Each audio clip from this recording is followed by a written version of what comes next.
तो बात कर रहे हैं बेटा रशियन रेवोल्यूशन का टाइम था 1997। 1997 से पहले जो वर्ल्ड के अंदर अलग सी एक चीज चल रही थी उसका नाम था वर्ल्ड वॉर 1। अब वर्ल्ड वॉर 1 की जिस टाइम हम बात करते हैं वो एक्चुअल में उस टाइम तक, जिस टाइम की हम बात करेंगे कब, 1914 और 1918 से, और उसके बाद 1939 तक इसको नाम वर्ल्ड वॉर 1 नहीं था। 1939 से पहले इसका नाम वर्ल्ड वॉर 1 नहीं था। इसका नाम पहले हिस्टोरियंस ने दिया था the great war. Great war भी फिर कुछ टाइम हिस्टोरियंस ने इसको क्या कर दिया, नेग्लेक्ट कर दिया कि ऐसा कोई चीज नहीं था, कुछ इसमें ग्रेटनेस जैसी चीज नहीं थी, सब जगह डिस्ट्रक्शन नहीं हुआ, तो इसका नाम ग्रेट वॉर क्यों हुआ। फिर आपका नाम आया था the war two and all the war. अब एक ऐसा वॉर होगा जो सारी लड़ाइयों को, छोटी मोटी लड़ाइयां जो है हम सबको खत्म करने के लिए वॉर है वो भी होगा, लेकिन फिर इसको भी खत्म कर दिया। देन इसका नाम दिया global war, the global war. Global war इसका नाम बिल्कुल अप्रोप्रिएट नेम था क्योंकि पूरे ग्लोब पे यानी पूरे वर्ल्ड लेवल पे वॉर होगा, इसीलिए हिस्टोरियन इसके साथ गए। जब इसकी बात करते हैं तो इसमें क्या था, आपके पास टू पावर्स वर्क करेंगी।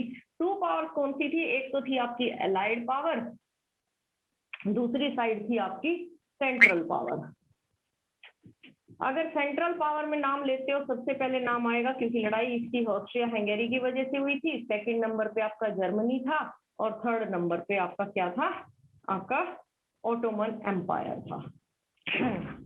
बात कर रहे हैं बच्चा वर्ल्ड वॉर 1 की, क्योंकि वर्ल्ड वॉर 1 की बात क्यों करते हैं, रशियन रेवोल्यूशन उसका पार्ट था। रशिया वो क्विट करता है जब उसकी खुद की कंट्री में रेवोल्यूशन होगा उस टाइम पे, लेकिन उससे पहले तो वो लड़ाइयां लड़ रहे हैं। रिवीजन क्लास है आपकी, इसको ध्यान से सुन लो। अब वर्ल्ड वॉर 1 के अंदर दो पावर काम कर रही है, एक अलाइड पावर है, दूसरी आपकी सेंट्रल पावर है। सेंट्रल पावर में आपके पास ऑस्ट्रिया हंगेरी थे जिनकी हैब्सबर्ग डायनेस्टी थी, हैब्सबर्ग डायनेस्टी, और उस टाइम आपको पता है मेटरनिक था। सेकंड नंबर पे जर्मनी की बात करते हैं, होहेजोलरन, जो आपकी क्या थी, डायनेस्टी रूल कर रही थी, कौन था, काइजर वेलन था। ऑटोमन एम्पायर की बात करते हैं तो ऑटोमन एम्पायर में रूल कौन कर रहा था, खलीफा। बात कर रहे हैं बच्चे किसकी, इंग्लैंड की बात करेंगे। इंग्लैंड के साथ कौन था वो, ब्रिटेन, और यार कौन था वो दूसरा, फ्रांस। फ्रांस की बात कर ली। तीसरे नंबर पे ये रशिया, और फोर्थ नंबर पे अपने पास कौन था, यूएस। इनकी बात करनी है। इंग्लैंड की बात करते हो तो इंग्लैंड में अगर रूलर की बात करते हो तो जॉर्ज फिफ्थ थे, जॉर्ज फिफ्थ अपने पास। फ्रांस के अंदर क्योंकि डेमोक्रेटिक फ्रांस था उस टाइम पे, डेमोक्रेटिक फ्रांस में अपने पास कौन मिल रहे हैं, जॉर्ज पीएम थे, उसका भी नाम जॉर्ज ही था। और रशिया के अंदर रोमानोव डायनेस्टी थी, रूलर कौन था, निकोलस। यूएस के अंदर प्रेसिडेंट थे वुडरो विल्सन। पॉइंट 14 पॉइंट आता है वुडरो विल्सन का, इसी चैप्टर में आता है या जर्मनी वाले चैप्टर में आएगा 14 पॉइंट ऑफ वुडरो विल्सन। चलो ये सारी सिचुएशन थी, बट ये सिचुएशन जब आप देख रहे हो तो स्टार्ट तो इसने कहीं करवाया था। इसने कैसे, कि वो सर्बिया की हेल्प कर रहा था। सर्बिया ने अटैक किया था किस पे, ऑस्ट्रिया के प्रिंस को, आर्कड्यूक फ्रांज फर्डिनेंड को अटैक करवा दिया था। सर्बिया का वो क्या था आपका, याद होगा 9th क्लास से, प्रिंसेप गलिक जो इसको मारेगा, क्या था, ब्लैक हैंड नाम का ग्रुप था। अब सर्बिया हेल्प किसकी लेते हैं, रशिया की। रशिया की हेल्प क्यों ले रहा है, क्योंकि दोनों ही स्लाविक कंट्री है, स्लाव कंट्री है। रोमानोव लोग भी, रशियन लोग भी, और आपके सर्बिया भी हेल्प कर दी, लेकिन 1917 में ये क्विट करता है। ठीक है, चलो क्यों करता है, क्योंकि रशियन रेवोल्यूशन आया था। उससे पहले बात करते हैं कि हम लोगों के चैप्टर का नाम तो रशियन रेवोल्यूशन नहीं है, चैप्टर का नाम है सोशलिज्म इन यूरोप। पहली तो ये बात, सोशलिज्म इन यूरोप की बात क्या करनी है कि आपके पूरे यूरोप में सोशलिज्म कैसे स्टार्ट होता है, यानी कि एक सोसाइटी का ऐसा स्ट्रक्चर जिसमें ऑल आर इक्वल, ऐसी बात करनी है। सोसाइटी के उस स्ट्रक्चर की बात करनी है जिसमें सोसाइटी में सबको इक्वालिटी मिले। अब ये इक्वालिटी की बात कैसे आई, अभी हम लोगों ने रिसेंटली अपना चैप्टर खत्म किया nationalism in Europe. Nationalism in Europe में आप क्या देख रहे हो, 18-19 सेंचुरी तक आपके पूरे यूरोप में अगर स्ट्रक्चर की बात करते हो, स्ट्रक्चर कैसा था, दो ही तरह की क्लास थी, एक थी आपकी एरिस्टोक्रेट्स, दूसरी थी आपकी कौन, पीजेंट्री, यही क्लास थी पीजेंट्री क्लास। अब एरिस्टोक्रेट्स कौन थे, नोबल लोग होंगे सारे, और ये मोस्टली फार्मिंग में इन्वॉल्व थे या फिर वर्कर्स लोग थे, ये दो क्लास थी। लेकिन यहाँ सोशलिज्म की बात कर रहे हैं तो इन लोगों में तो काफी क्या था, गैप था, एक डीप गल्फ का गैप था, एक डीप इन लोगों के बीच में कंफ्लिक्ट रहते थे। तो एक हाई क्लास थी पूरी, एक बिल्कुल लोअर क्लास थी। लेकिन जिस टाइम हम सोशलिज्म की बात करते हैं बेटा, सोशलिज्म की बात की तो एक ऐसी सोसाइटी के स्ट्रक्चर की बात करते हैं जिसमें सब क्या होंगे, इक्वल होंगे। इस बात को अपने को प्रूव करने के लिए हम लोगों ने तीन लोगों का एग्जाम्पल लिया, तीन तरह के ब्रेन का एग्जाम्पल लिया। वो क्या थे, एक वो लोग जो पूरे लिबरल थे यानी लिबरलिज्म को फॉलो करते हैं, दूसरे वो लोग जो रेडिकल थे, तीसरे वो लोग जो कंजर्वेटिव थे। कंजर्वेटिव तो वही लोग थे जो आपके इस ट्रेडिशनल पैटर्न पे काम करते हैं, वो सारे के सारे तो कंजर्वेटिव ही थे। नो चेंज, उनको कोई चेंज नहीं चाहिए था। कौन सा चेंज चाहिए था, जो उनके लिए बेनिफिट हो, ऐसे चेंज की बात करते हैं। किसमें, चाहे वो सोसाइटी का स्ट्रक्चर है चाहे वो पॉलिटिकल स्ट्रक्चर है, दोनों में उनको कोई फालतू का चेंज नहीं चाहिए था, अपने अकॉर्डिंग ठीक थे। यहाँ सबसे ज्यादा एक्टिव रोल कौन करते हैं, लिबरल रोल प्ले करेंगे। ये लिबरल लोग क्या बात करते हैं, उनको सोसाइटी में भी चेंज चाहिए, उनको पॉलिटिक्स में भी चेंज चाहिए, उनको इकोनॉमिक स्फेयर पे भी, सब जगह उनको चेंज चाहिए। तो वो क्या बात करते हैं, सबसे पहले तो बात करते हैं राइट टू इक्वेलिटी की, राइट टू इक्वेलिटी। लेकिन हम लोगों को तो कहीं नहीं देखने को मिली है इक्वेलिटी, इन लोगों के पास कहीं कोई इक्वेलिटी की बात कर रहे हैं। सेकंड नंबर पे वो बात करते हैं गवर्नमेंट बाय कंसेंट। आपको क्या है, गवर्नमेंट चाहिए, इलेक्टेड गवर्नमेंट, यानी क्या चाहिए, राइट टू वोट भी चाहिए। लेकिन किसके लिए, सिर्फ रिच लोगों के लिए, सबके लिए तो वोट की बात नहीं करते, वो रिच लोगों के लिए। फिर उसके बाद सारे मेल मेंबर के लिए। अब राइट टू इक्वालिटी, फीमेल की कहीं बात नहीं। गवर्नमेंट बाय कंसेंट और आपकी वोटिंग राइट की बात कर रहे हैं, किसके लिए, सिर्फ मेल मेंबर के लिए। गुड। अब वो बात करते हैं फोर्थ नंबर पे, respect for religion. Respect for religion, अगर सोसाइटी की बात करते हैं, सोसाइटी में सारी तरह के लोग हैं, वो रिलीजन को टॉप पे रखेंगे। ये भी बहुत टॉप पे नहीं रखे, टॉप का मतलब क्या है, जो पहले आपके क्लर्जी वगैरह को सारी पावर मिलती थी वो नहीं चाहिए उनको। ठीक है, रिस्पेक्ट करेंगे रिलीजन की, लेकिन देंगे तुमको कुछ भी नहीं।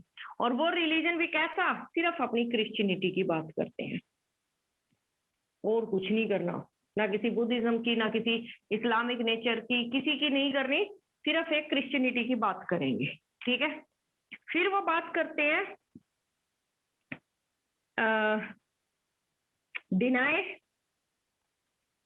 Deny the privileges on the basis of birth.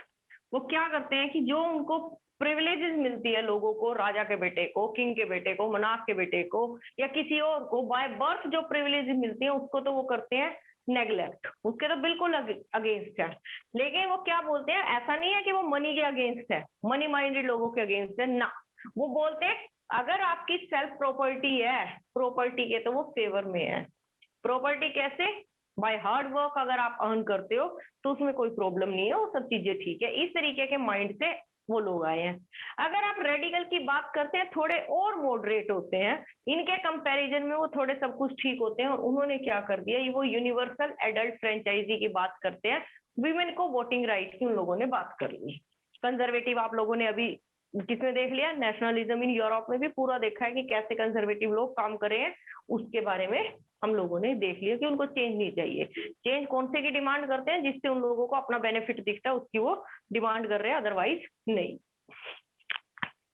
चलो, अब इस काम को करने के लिए आपके पास डिफरेंट डिफरेंट थिंकर आएंगे, डिफरेंट डिफरेंट फिलोसफर्स आए, डिफरेंट डिफरेंट लोग, सोशलिस्ट लोग आए, उन्होंने अपने अपने काम किए।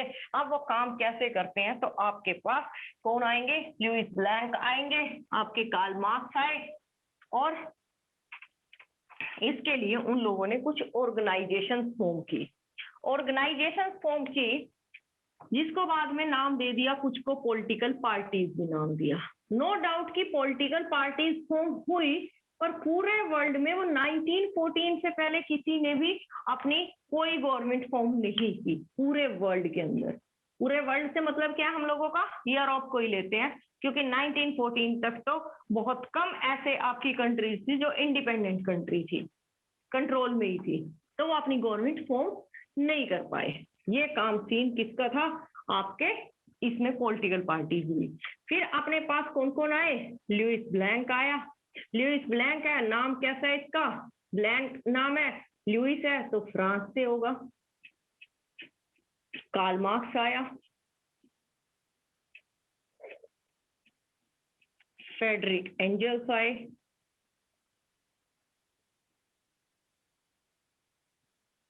रॉबर्ट ओवेन आए, और सबने अपने अपने तरीके से काम करना स्टार्ट कर दिया। कार्ल मार्क्स क्या बोलते हैं कि आपकी एक कैसी होनी चाहिए, सोसाइटी होगी। सोसाइटी कैसी, कोऑपरेटिव सोसाइटी हो। कोऑपरेटिव सोसाइटी काम क्या करे, एक दूसरे को कोऑपरेट करे, प्लस जो क्या है अकॉर्डिंग टू वर्क उनको प्रॉफिट मिले। अकॉर्डिंग टू वर्क से प्रॉफिट क्या है, जिसने जितना काम किया है या जितना इन्वेस्टमेंट किया उसके अकॉर्डिंग सबको प्रॉफिट मिलना चाहिए, वर्कर्स को भी और आपके ओनर को। फ्रेडरिक एंजल्स भी उसकी बातों से एग्री करते हैं। रॉबर्ट ओवन की बात करते हैं, ये भी एक कोऑपरेटिव सोसाइटी की बात की। कोऑपरेटिव सोसाइटी की जब बात कर रहे हैं तो इन्होंने क्या नाम ले दिया कि आपकी न्यू हार्मनी इन इंडियाना।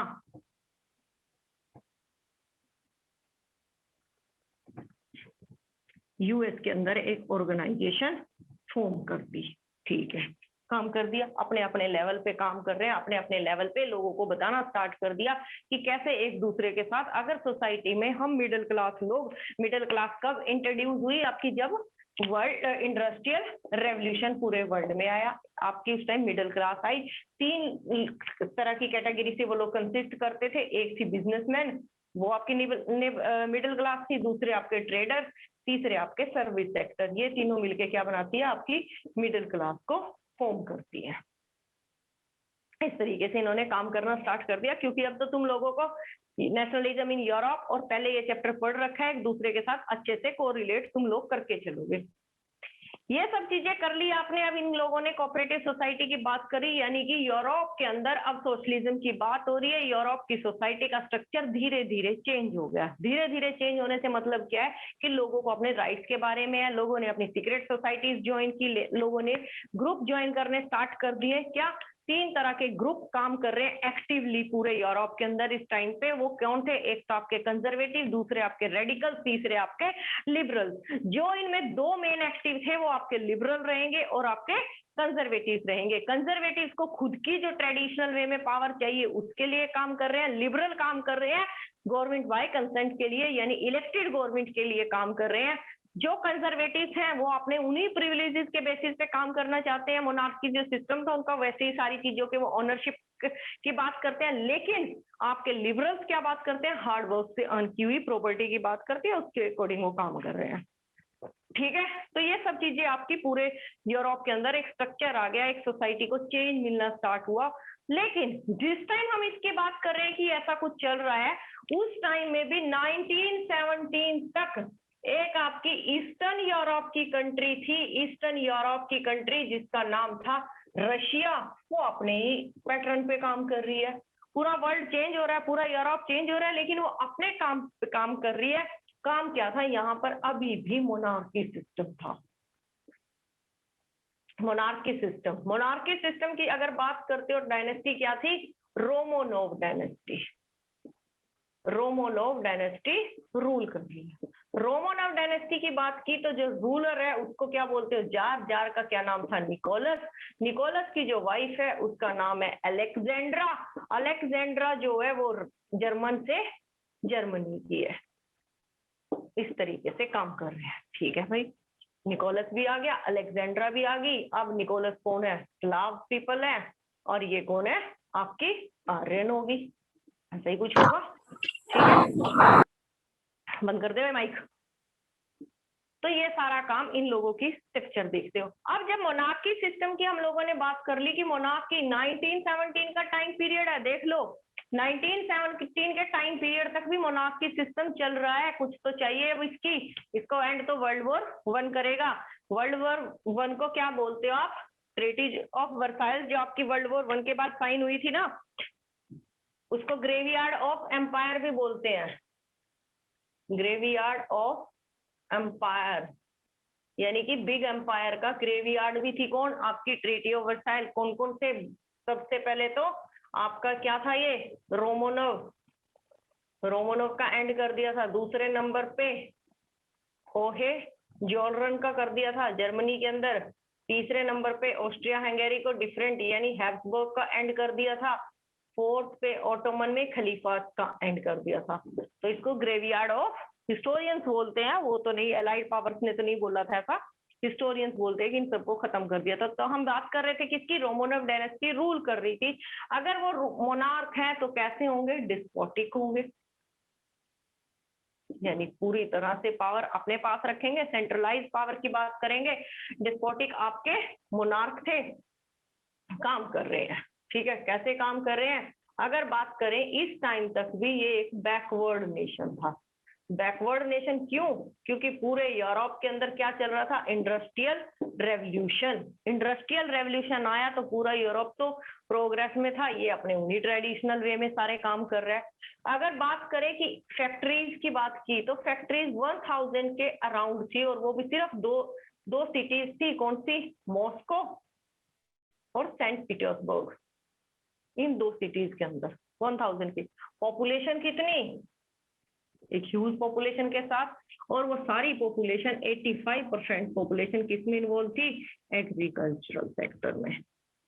अब एग्रीकल्चरल सेक्टर में थी, प्लस वो एग्रीकल्चर सेक्टर भी कैसा है? बैकवर्ड। क्यों बैकवर्ड की बात की हम लोगों ने? अगर यूरोप के दूसरे कंट्रीज की बात करते हो कि उनका एग्रीकल्चर सेक्टर, इंडस्ट्रियल सेक्टर, तो आपकी यूरोपियन हिस्ट्री तो ये बोलती है कि इंडस्ट्रियल रेवोल्यूशन से पहले तो एग्रीकल्चर रेवोल्यूशन ही आया था। क्यों आया था? क्योंकि इंडस्ट्रीज के लिए जो रॉ मटेरियल चाहिए वो कहाँ से आएगा? आपके एग्रीकल्चर सेक्टर से ही आएगा, या आपके प्राइमरी सेक्टर से ही आएगा। वो बात बोलते हैं इस इंडस्ट्रियल रेवोल्यूशन से तो पहले हमारा प्राइमरी सेक्टर डेवलप हुआ था। अब ये चीज तो आप लोगों को बताने की नीड नहीं है। इंडस्ट्री है, क्या कर रही है? मैन्युफैक्चरिंग कर रही है। मैन्युफैक्चरिंग किसकी कर रही है? जो प्राइमरी सेक्टर से आपको रॉ मटेरियल मिलता है उसकी मैन्युफैक्चरिंग करेगी। तो इनका क्या था? तो इन्होंने बोल दिया कि एग्रीकल्चर सेक्टर, इंडस्ट्रियल सेक्टर से पहले तो हमारा एग्रीकल्चर रेवोल्यूशन आया था। एग्रीकल्चर रेवोल्यूशन कैसे आया? डिफरेंट डिफरेंट टाइप की आपकी मशीनरीज आई थी। किसके लिए? एग्रीकल्चर में। कैसे? उन्होंने मल्टी क्रॉपिंग सिस्टम इंट्रोड्यूस कर दिया था उस टाइम पे। मल्टी क्रॉपिंग के साथ न्यू सीड्स, HYV सीड्स की बात नहीं कर रहे वो, अभी न्यू सीड्स की बात कर रहे थे। प्लस न्यू उन लोगों को हॉर्सेस की नीड थी। कैसे उन्होंने एग्रीकल्चर सेक्टर में काम किया? जो पहले उनके बुलक तो होते थे, बुल से वो प्लोइंग करते थे या खुद से उसको प्लो करते थे, खुद खड़ा अपने पीठ पे रखते थे। अब हॉर्सेस को रखना स्टार्ट कर दिया। हॉर्सेस को क्यों रख रहे हैं? हॉर्सेस स्पीड से चलते हैं, काम जल्दी होता है, प्लस इतनी स्पीड है, इतनी पावर है कि जो उसके साथ प्लो होता था, प्लो का जो नॉब थी वो बहुत डीप जाती थी, ठीक है। अब सीड्स अच्छे से डेप्थ तक जाते थे। तो वो क्या बोलते हैं? एग्रीकल्चर। लेकिन ये बेचारे ईस्टर्न यूरोप के लोग यानी रशियन लोग एग्रीकल्चर भी कैसे कर रहे थे? ट्रेडिशनल वे में कर रहे थे। ट्रेडिशनल वे की एग्रीकल्चर थी, 85% पॉपुलेशन थी, तो कंडीशन कैसी होगी? पुअर कंडीशन होगी। पुअर कंडीशन है, प्लस उसके साथ क्या था? ये लोग कलेक्टिव फार्मिंग करते थे। बार बार बात करते हैं कि हम लोग क्या होती है कलेक्टिव फार्मिंग, अब नीड नहीं है। कलेक्टिव फार्मिंग करते थे। इसके अपोजिट अगर आप यूरोप में जाते हो, यहाँ पर वेस्टर्न यूरोप, अभी नेशनलिज्म इन यूरोप में भी देखा था। वेस्टर्न यूरोप में क्या था? इंग्लैंड के अंदर ओपन लैंड सिस्टम था, लेकिन 80-30 तक तो उन्होंने पूरी तरह से इस सिस्टम को बैन कर दिया था। इनक्लोजर एक्ट पास करके, याद आई ये चीज? उस दिन मैं इनक्लोजर एक्ट भूल गई थी, फिर मेरे को 10th में जाना पड़ा था। अब तो तुम 10th में हो, उस टाइम पुरानी 10th में जाना पड़ा था इनक्लोजर एक्ट पूछने के लिए। 80-30 तक तो पूरा इंग्लैंड में इनक्लोजर एक्ट पास हो गया था।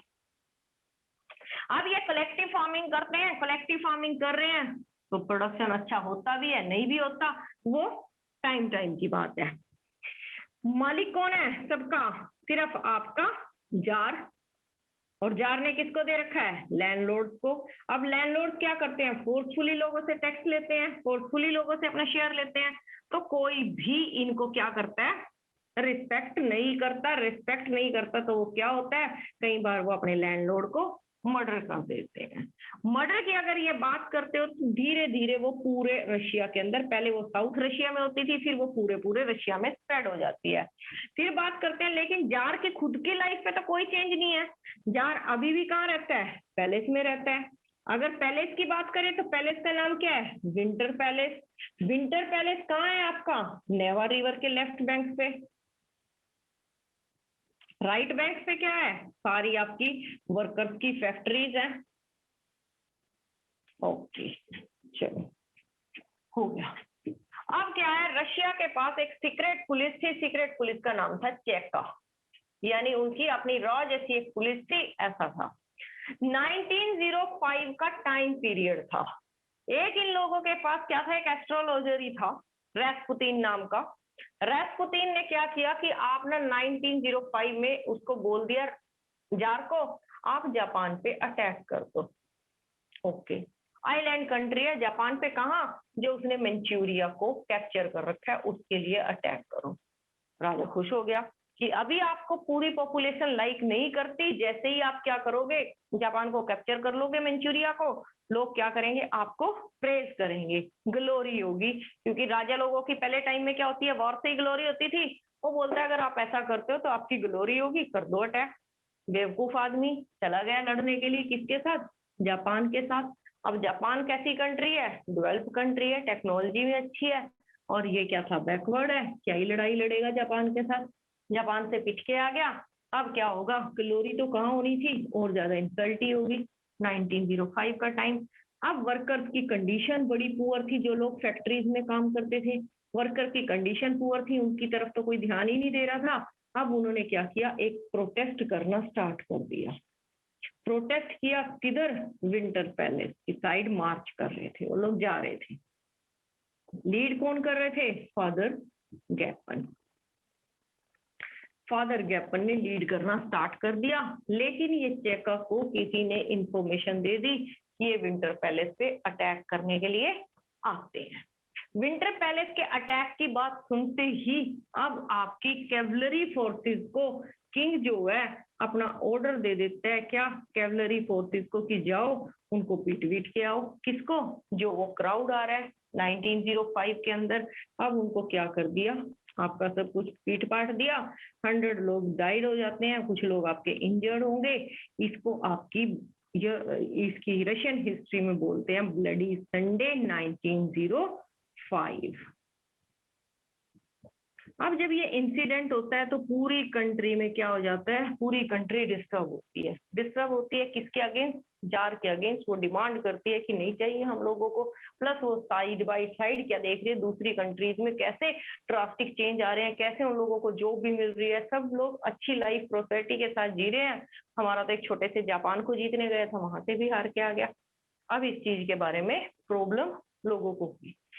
जैसे प्रॉब्लम आती है तो इस चीज के चक्कर में आपके जार ने क्या डिसाइड करता है? जार डिसाइड कर देता है ठीक है पॉलिटिकल बॉडी, क्योंकि उसको एडवाइजर लोग करते हैं कि यहाँ पे एक पॉलिटिकल बॉडी इंट्रोड्यूस कर दो। वो क्या होगी? आपकी ड्यूमा इंट्रोड्यूस कर दो। ड्यूमा क्या होती है? पार्लियामेंट। पार्लियामेंट के अंदर क्या होगा? आप रूल्स रेगुलेशन ये सारी चीजें पास करते हो। तो उन्होंने बोला कि ड्यूमा इंट्रोड्यूस कर दो। अगर ड्यूमा आएगी तो ड्यूमा में काम करने के लिए कौन आएंगे? आपके कैबिनेट भी आएगा। कैबिनेट आई तो एक प्राइम मिनिस्टर आया, पीटर स्टाइलोपिन। पीटर स्टाइलोपिन आपके पास आ गया, ठीक है। पीटर स्टाइलोपिन आता है।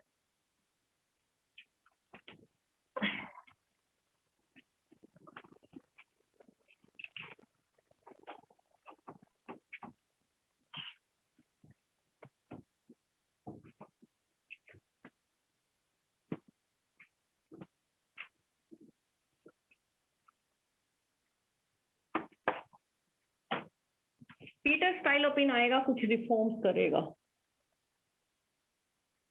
रिफॉर्म, धीरे धीरे रिफॉर्म पॉपुलर होते हैं उसके। लोग उसको लाइक भी करना स्टार्ट करते हैं, बट अपने जार को ये चीज टॉलरेट नहीं हुई। जार के होते हुए पीएम को कोई कैसे अप्रिशिएट कर सकता है? तो वो क्या करता है, विद इन 75 डेज, जैसे ड्यूमा इंट्रोड्यूस हुई उसके 75 डेज के बाद ही वो बोलता है कि नहीं चाहिए ड्यूमा विमा भाई, अपने घर चलो सारे, मैं बैठा हूँ तो इसको खत्म करो सबको, ड्यूमा विमा को। तो उन्होंने क्या कर दिया, ड्यूमा को डिसमिस कर दिया। लेकिन पूरी कंट्री इस चीज के ड्यूमा के काम से अप्रिशिएट कर रही थी ड्यूमा को, ड्यूमा का अच्छा लगा उन लोगों को चेंजेस जो उसने रिफॉर्म किया है, कुछ भी किया है। तो उसके बाद उसने क्या कर दिया, फिर से इसके अगेंस्ट प्रोटेस्ट कर दिया। लेकिन इन 75 डेज के बाद फिर विद इन 3 मंथ उसको क्या करना पड़ा, आपकी ड्यूमा को री इंट्रोड्यूस करना पड़ा कि चलो भाई ठीक है, दोबारा से आपकी ड्यूमा को री इंट्रोड्यूस कर लेते हैं, दोबारा काम करेंगे ड्यूमा के साथ। चलता रहा 1911 तक, कोई दिक्कत नहीं थी, चल रहा था पीटर। दिक्कत तो थी, पेट में दर्द तो था जार के, लेकिन 1911 में जार उसको असैसिनेट करवा देता है। 1905 के बाद आपको एक टाइम याद आना चाहिए, 1907 का, जब रशिया क्या करता है, ट्रिपल एंटोंते का पार्ट बनता है। ट्रिपल एंटोंते एलाइड पावर के लिए एक ट्रीटी उसने साइन की थी, ठीक है। जार उसको असैसिनेट करवाता है, जार असैसिनेट करवाने के बाद फिर से पावर किसके पास आई, आपके निकोलस के पास आ गई। निकोलस के पास पावर आई, अब वो फिर से 1914 तक रूल करता है और काम कर रहा था, लेकिन लोगों को ये चीज कहाँ टॉलरेट हुई। उससे पहले हम देखते हैं कि अपनी कंट्री में कौन लोग थे रशिया के अंदर। एक लेनिन नाम का पर्सन भी था, कम्युनिस्ट पर्सन था। लेनिन ने क्या किया था, एक बोल्शेविक नाम की पॉलिटिकल पार्टी फॉर्म की थी। बोल्शेविक का मतलब होता है मेजोरिटी, इसको उसने फॉर्म किया था। फॉर्म किस चीज पे कर रही थी, वो इक्वालिटी की बात करता है, इक्वालिटी की बात कर रहा था स्टार्टिंग से ही, सोसाइटी में ऑल आर इक्वल, वो इस चीज के बेसिस पे काम करता है। लेकिन फिर क्या होता है कि इसकी जो पॉलिटिकल पार्टी थी उसमें कंफ्लिक्ट पैदा होता है। कंफ्लिक्ट के बाद ये पॉलिटिकल पार्टी 2 पार्ट्स में डिवाइड होगी, स्प्लिट होगी। एक होगी आपकी क्या, बोल्शेविक, दूसरी आपकी मेंशेविक। मेंशेविक का जो लीडर था, फाउंडर होगा, वो कौन था, जूलियस मैंतलोव। मैंतलोव ही था ना, और ये तो लेनिन था ही। ये लेनिन की पार्टी जो थी एक स्ट्रिक्ट पार्टी थी और ये ओपन टू ऑल थी। चलो दोनों अपने अपने लेवल पे काम कर रही थी। तभी क्या होता है कि आपकी कंट्री में रेवोल्यूशन स्टार्ट होता है फरवरी 1917, फरवरी 1917। इसको मार्च 1917 भी बोलते हैं क्योंकि 8 मार्च का टाइम है। ये इस वजह से है, 2 तरह के कैलेंडर होते हैं, एक जूलियस कैलेंडर, जूलियन कैलेंडर, दूसरा कौन सा है भाई, ग्रेगोरियन। बोलोगे नहीं तुम लोग, है ना, पूछूंगी भी तो।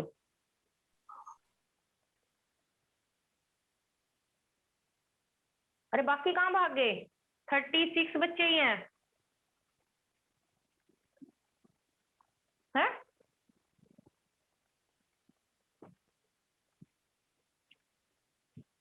सेवेंटी 76 से 36 बच्चे, 40 कहाँ गायब है बच्चा?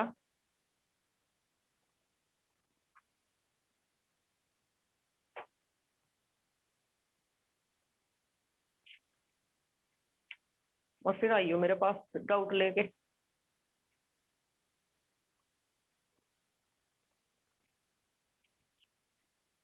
तो इनमें 13 to 14 डेज का डिफरेंस होता है दोनों कैलेंडर में। एक आपका रशिया फॉलो करता है जूलियन कैलेंडर, ग्रेगोरियन कैलेंडर पूरा वर्ल्ड फॉलो करता था। पूरे वर्ल्ड के कैलेंडर के अकॉर्डिंग 8 मार्च और वैसे फरवरी रेवोल्यूशन, ये आपका वर्कर्स ने स्टार्ट कर दिया, फैक्ट्री वर्कर्स ने क्या रेवोल्यूशन स्टार्ट किया।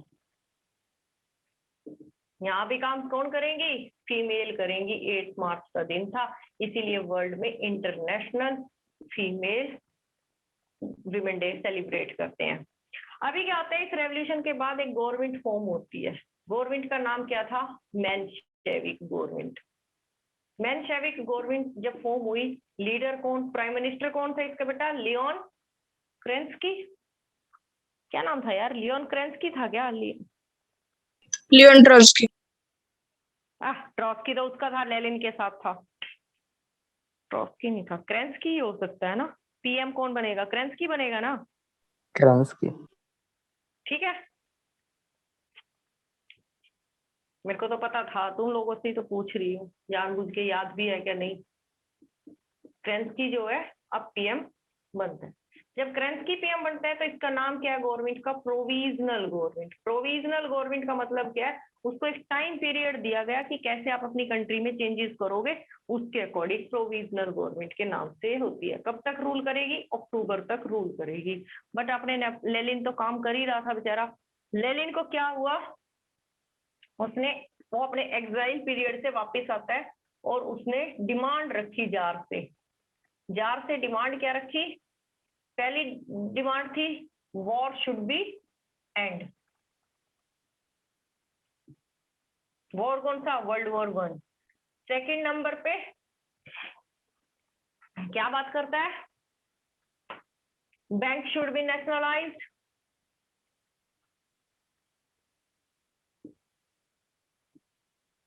And third, land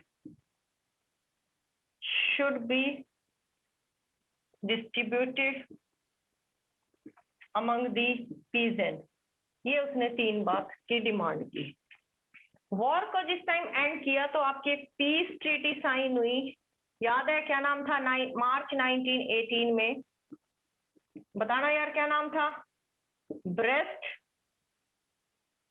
लिवोट